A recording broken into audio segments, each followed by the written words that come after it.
Russian warplanes have begun bombarding Syrian opposition targets in the war-torn nation's north, working on behalf of dictator Bashar al Assad, according to a senior military official.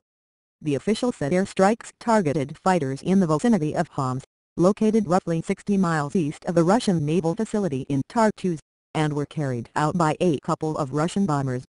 It was not clear if the strikes targeted ISIS, Al-Qaeda or other forces opposed to Assad, who Moscow is aiding. According to a Twitter handle belonging to the Syrian government, the Russian strikes were initiated at the request of Assad. The development came after Pentagon officials brushed aside an official request from Russia to clear airspace over northern Syria, where Moscow intends to conduct airstrikes against ISIS on behalf of Syrian dictator Bashar al Assad, according to sources who spoke to Fox News. The request was made by a Russian three-star general who spoke with U.S. officials at the American embassy in Baghdad, sources said.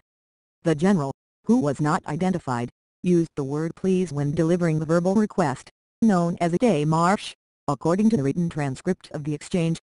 "If you have forces in the area we request they leave," the general said.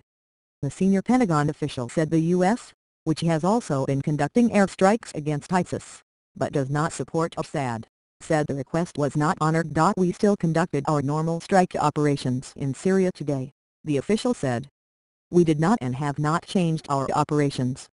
The move by Moscow marks a major escalation in ongoing tensions between the two countries over military action in the war-torn country and comes moments after Russian lawmakers formally approved a request from the country's president, Vladimir Putin, to authorize the use of troops in Syria.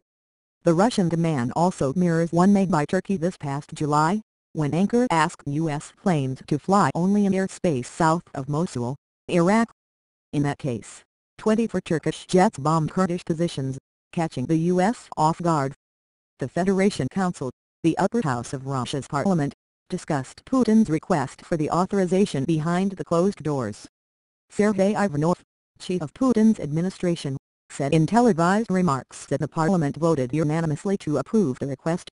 Ivanov said the authorization is necessary not in order to achieve some foreign policy goals but in order to defend Russia's national interests. Putin is obligated to request parliamentary approval for any use of Russian troops abroad, according to the Russian constitution.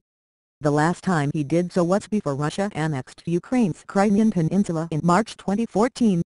Putin's request comes after his bilateral meeting with President Barack Obama on the sidelines of the United Nations General Assembly meeting in New York, where the two were discussing Russia's recent military buildup in Syria.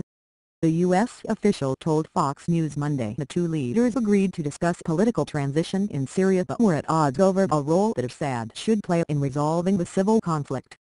The official said Obama reiterated to Putin that he does not believe there is a path to stability in Syria with Assad in power. Putin has said the world needs to support Assad because